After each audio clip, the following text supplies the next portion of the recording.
It was in June 1944.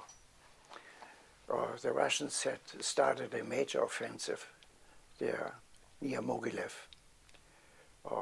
It was on the 22nd of June. We were on a hill there. It was by now summer, the corn was that high. We couldn't see any Russians, you see. But there were here and there trees sticking out of the grain. Two fellows at the machine gun were hit. First one, and then they exchanged, and then the next tried to continue. Then he fired out a shot and series, and then he was shot too. And then a young lieutenant came to take over from them, and he had hardly pulled the trigger, then he was shot too. I was right behind them, and I thought, wouldn't like to be the fourth one there. So I stayed a little bit behind them, and just look out about that far, you see. And I thought, where's that fellow who shot them? And the only thing I could think was a tree about 20 meters away. And I took my rifle, fired 5 shots into that tree, and then I had to reload the rifle. I ducked and lying on my side, I reloaded it, and I came up again, and I made the mistake of my life. I didn't change position when I came up again. When I came up in the same spot, he was already waiting for me, and he pulled the trigger first. And he got me. I was hit, and hit my spine. So I was unconscious for some time.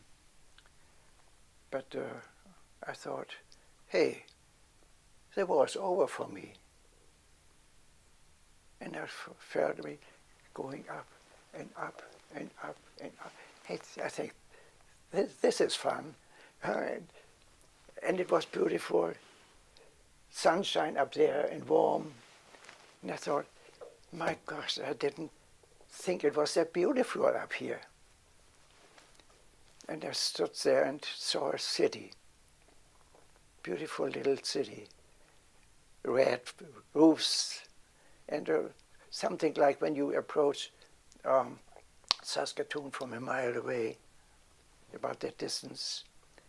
And while I was still standing there, I heard a voice from way down below.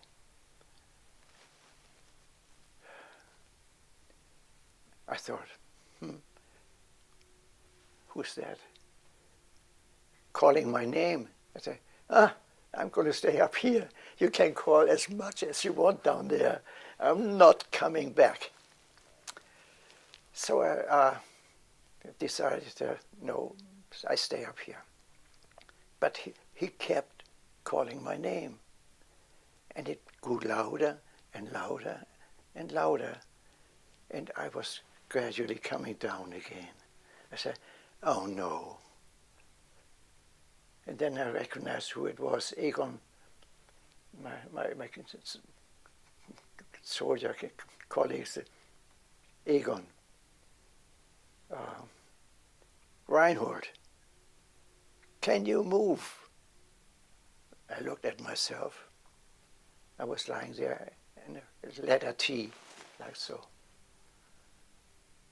Could I move? I looked at my right hand. Yeah, I could move. Left hand. Yeah, I can move my hands. Can you turn yourself around and then work yourself down the hill with your elbows like so? I try. And he said, and then put the head back on, so you can glide on the steel helmet. So that's what I did. Worked a little bit downhill until you can could grab my feet. And then he put me gliding on the steer helmet to the mortar battery. And there was a doctor there. Don't worry, he said, we'll fix you up. Tetanus shot, and said, tape on here, tape on the back, after, of course, pulling off my jacket and my uniform. And it was all bloody on the back. The shot had gone right through and hit the spine. So I was without any feeling and without any mobility.